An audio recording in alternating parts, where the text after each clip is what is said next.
Intentar separar aspectos inseparables de un mismo misterio no puede sino resultar perjudicial de la única verdad que nosotros como cristianos tenemos la obligación de anunciar a nuestros hermanos de hoy. Algunas enfatizaciones pueden conducir a interpretaciones erróneas. Parecería a veces, cuando uno escucha sobre la novedad de Jesús, sobre el anuncio de Jesús, sobre el anuncio de la buena noticia, como si hubiesen dos especies de aspectos, un aspecto humano y un aspecto espiritual, digamos un aspecto divino, para decirlo de alguna forma. Por un lado estarían algunos teólogos, algunos autores, algunos incluso ministros que sostienen que Jesús en su anuncio ha enfatizado de manera especial, ha venido para anunciar el reino de Dios, es decir, para instaurar con su persona y con el ejercicio de su compasión y con su palabra de misericordia y de justicia, una nueva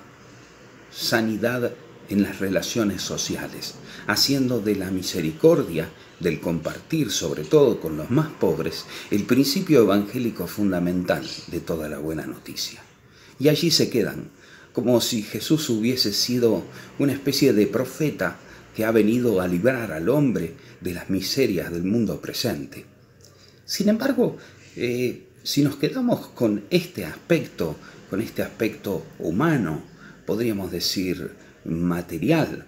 o materialista en algunos casos, de el anuncio del Señor Jesús, estaríamos haciendo una injusticia importante, cuando no estaríamos cometiendo un error grave acerca de cuál es el centro del anuncio, del querigma, del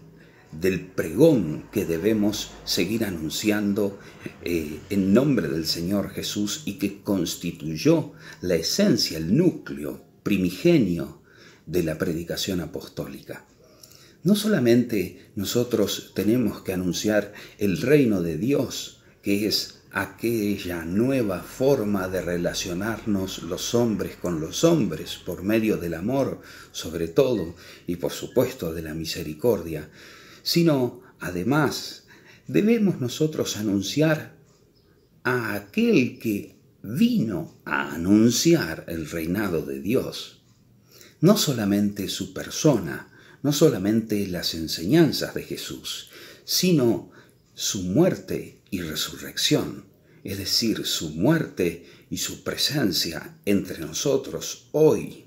su muerte y su glorificación, su muerte y su estar sentado a la derecha del Padre para interceder por nosotros, el envío del Espíritu Santo como fuerza impulsora, como fuerza renovadora de nuestros corazones, no solo para que podamos vivir conforme a la buena noticia, conforme también a las enseñanzas acerca de la vida nueva que debemos los cristianos, los discípulos de Jesús, comenzar a instaurar en medio de los hombres, por medio de todas las relaciones sanas, justas, compasivas, misericordiosas, pacíficas, de resistencia ante la violencia, pero de resistencia también ante la injusticia, denunciando aquello que es injusto y que no está conforme a los planes de Dios, que no está conforme a la dignidad de la persona. Pero sería empobrecer la buena noticia si nosotros hiciésemos del Evangelio, de la buena noticia de Dios, solamente un mensaje humano, solo un mensaje para reformar una sociedad. A muchos han querido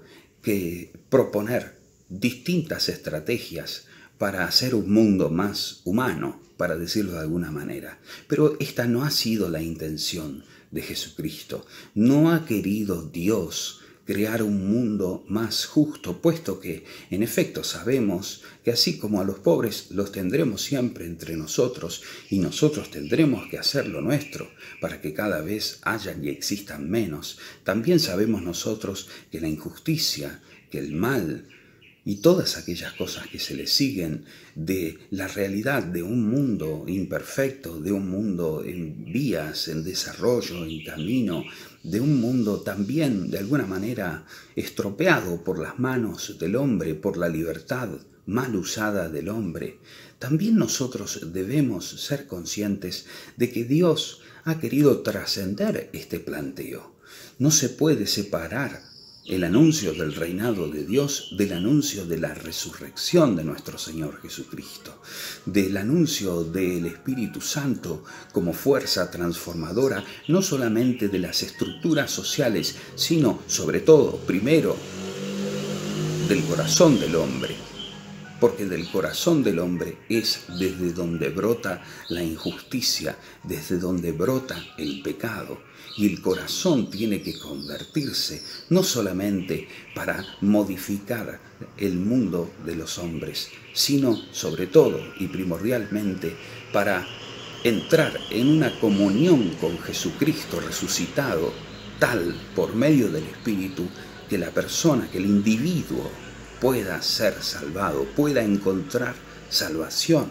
pueda encontrarse con su Salvador personal, con aquel que dio su vida por él.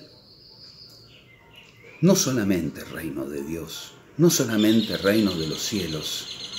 sino también redención.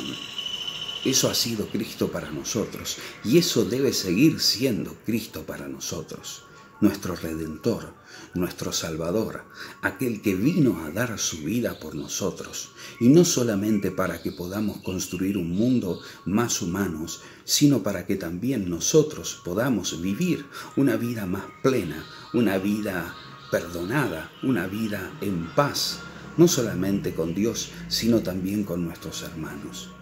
Tratemos de no solamente estar atentos a esta dialéctica que en algunos discursos suele colarse cuando uno enfatiza demasiado una cosa y olvida demasiado otra, naturalmente, para no perder la integridad del depósito de la fe. Jesucristo se encarnó para salvarnos del pecado y salvarnos de la muerte. Y Jesucristo, en su camino por la tierra, Jesucristo encarnado ha tratado de librar al hombre de todas las ataduras que lo han mantenido bajo todo peso de todo mal. Pidámosle al Señor que nos dé luz para no separar lo que Dios ha unido, para no minimizar, para no reducir, para no acotar, para no mundanizar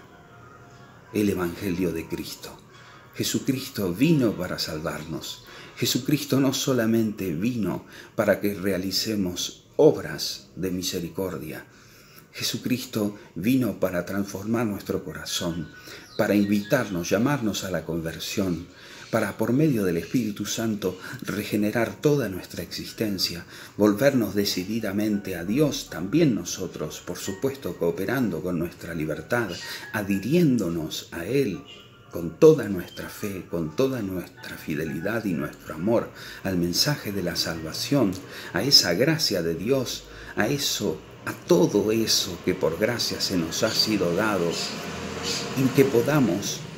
iniciar el camino de la justicia, el camino de la santificación, en el cual se van a ir manifestando todas las obras de justicia, todas las obras de los ciudadanos del reino de Dios, pero desde una fuente y un manantial puro, que es aquel movido por el Espíritu Santo, aquel que no es fingido, como dice San Pablo, que vuestra caridad no sea fingida, aquel que no es fingido, sino aquel que procede de un corazón que vive enraizado en Jesucristo. No es posible hacer misericordia sin tener el corazón lleno de Dios, no es posible vivir tratando de implantar, entre comillas, el reino de Dios en medio de los hombres sin tener la espiritualidad de Cristo, sin tener el corazón de Cristo, manso y humilde, sin tener el corazón de Cristo grande, tan grande que incluso ha llegado a dar su vida, a como oveja ante el matadero, dar su vida en rescate por todos nosotros.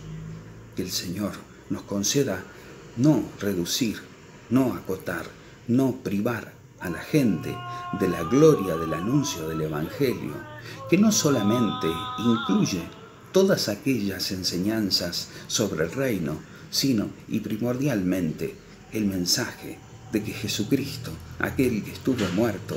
Dios lo levantó de entre los muertos, y que aquel que levantó de entre los muertos